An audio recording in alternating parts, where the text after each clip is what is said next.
have re-signed first baseman Anthony Rizzo. And I think if you just look at the Rizzo signing, I think that it's hard to have a major problem with it. 2-year deal with an opt-out after year one, and it's $32 million overall, $60 million per season. And Rizzo, last season for the Yankees, I think he was nothing special after an initial major impact. He kind of cooled off. He's known, for really being an all-around good player. He's getting older now. He is going to be 30. He's either 32 now or going to be 32 this season. And for Rizzo, I think defensively, it was a surprise that he wasn't as amazing as I think one would have thought. But that was such a small sample size. He is known as a good defender. Has won, 4 Gold Gloves. This is someone that can be relied upon for that. And offensively, he was decent. Certainly an upgrade from what they had. Although I guess debatable in terms of skills. I think what I like about him is that he doesn't strike out a whole lot, puts the bat on the ball, but also does walk. Has always had a very good walk to strikeout ratio. He doesn't strike out all that much more than he walks. That's just how it's been for him. And so I do like Anthony Rizzo. I guess maybe the slight disappointment is that maybe there was hope for more. Not that I ever really bought into the fact that Freddie Freeman would become a Yankee, but it did get interesting when Matt Olson got traded to the Braves. All right, Freddie Freeman's not going back to Atlanta. So it opened up the possibility, but it just never really made – not that it didn't make sense. I just didn't see the Yankees going for whatever Freddie Freeman was going to be asking. And so Rizzo is – a very reasonable contract for someone who is a good player. And so I feel like there's a mix between, like I said, Rizzo on its own, I like it. There's not a whole lot not to like, but I think the overall picture, maybe there was hope for more. But with Rizzo, it makes things very interesting. So I guess to kind of wrap up my sort of view on him, I think that last year he did hit a home run in the wild card game versus the Red Sox. He was starting to hit homers towards the very end of the season. He did hit a lot of foul home runs for Anthony Rizzo, but I think good good guy to have in New York. Has won a World Series with the Cubs, which Chicago's a big market.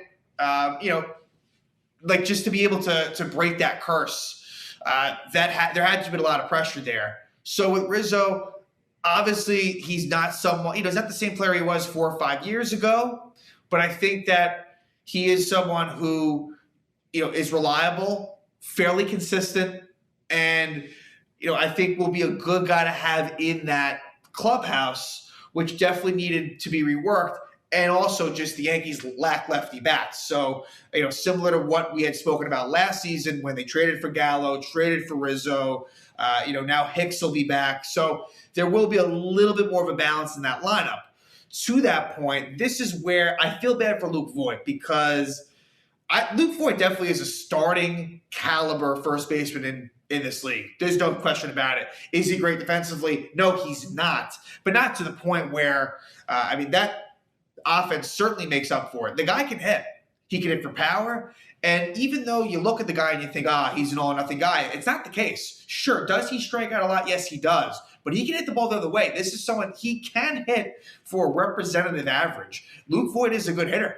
And honestly, one might prefer Luke Voit over Anthony Rizzo. I just think Rizzo, the fit is better with New York, where Luke Voit, there's a lot of righties in this Yankee lineup. He's a bit redundant.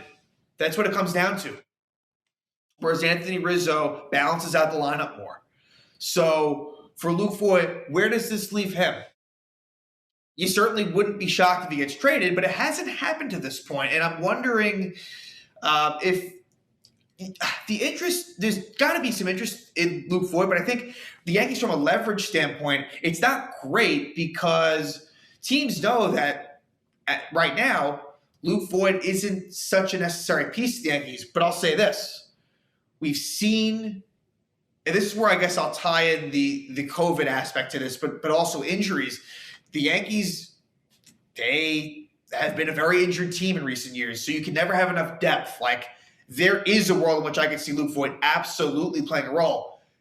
What was a big talking point today was the fact that for the Yankees and the Mets, if they have players who are unvaccinated right now, they would not be able to play home games in Yankee Stadium. We know that this is an issue in terms of going to, the games in Toronto, that is a potential issue. That's 9 games against, a really crucial AL East rival.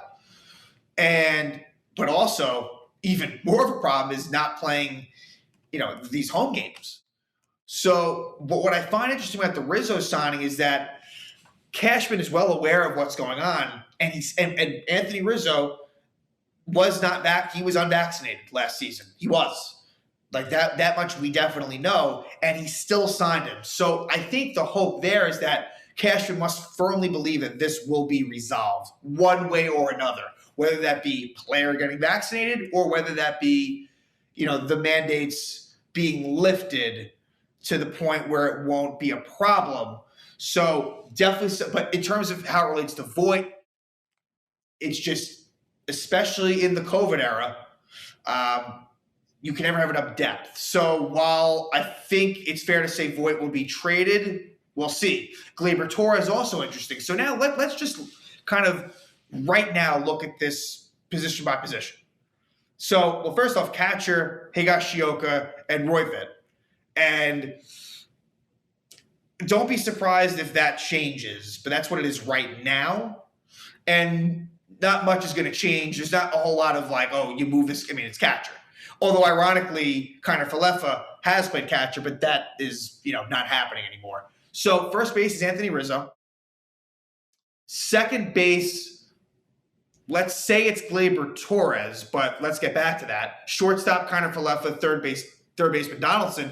And LeMahieu is just kind of your utility guy. But can I really, let's say everyone's healthy, which, watch, someone's going to get hurt by opening day. These things kind of, tend to work themselves out. And so don't be surprised if that happens.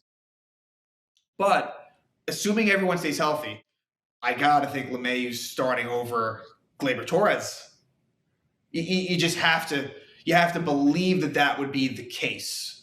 So there is a logjam. And that's why, to me, Gleyber Torres getting traded, it's not at all out of the realm of possibility. So Luke Voit, Gleyber Torres, both of them, definitely Voit. I mean, that goes without saying. I feel bad for him. But Gleyber as well, like, where does that leave him right now? So, I've seen mock lineups that have DJ out, and I've seen mock lineups that have Gleyber out. To me, it's just hard to imagine after LeMahieu, they signed him to that 6-year contract. Last year was not a great year for LeMahieu. Hopefully it was injury related as to why it was a down year. And for Gleyber, it was a really bad year. So that will be really interesting. There is a logjam. Outfield, you got Gallo in left, Hicks in center, Judge in right, Stanton DH. But look, like, there are ways to maneuver around this, which could open up the DH spot, which thus could open up a spot for Gleyber or DJ or Voit, right? Let's say you go, there's a number of different things. Like, let's say let's say Aaron Hicks gets injured. I mean, keeping in mind that Brett Gardner, I really feel like it's only a matter of time before Brett Gardner is re-signed. I'm not gonna make a big deal about it when it happens. It's gonna happen. It's gonna be annoying, but he's going to end up playing a lot because Hicks will get hurt. But anyway, Judge could move to center. You could move Stanton to right, and then that opens up the DH spot with which way you want to choose it. Or who knows? Maybe you set Gallo and move Stanton to left, and then opens up the DH spot. So there is maneuverability. And so don't be so sure that there's a trade there. But it does make things this was not unexpected at all. Anthony Rizzo coming back to the Yankees was something that, as time went on, you felt like, okay, there's a mutual interest on both ends. When the trade initially happened, I remember thinking, I just didn't think it'd be a match. I figured that Rizzo's asking price just wasn't going to come in line with what the Yankees wanted. But Anthony Rizzo, with where he's at in his career, this contract was extremely reasonable. And he could easily exceed this contract. And maybe, who knows, maybe he'll opt out after the 1 year. We'll see. But I think that this Yankee team definitely has potential. But I still look at this team as a playoff caliber team, but not quite like division winning, true World Series contention type team. I still think that they're in that sort of, definitely for sure above average, 90 win ball club, which is all well and good. But let's see what else Brian Cashman does, because I think that there are still moves to be made. What they are, I can't quite say at this point, but I do think that there will still be some rather notable moves that come. But Anthony Rizzo back in the Bronx, back wearing the pinstripes, and for that, I'm happy about it, because I think Anthony Rizzo, just like I was happy about it when they traded for him, I am still, after what I saw last year, even though, I think it was a little bit underwhelming, definitely happy to see him come back. So we'll see where it goes from here. But Anthony Rizzo is back.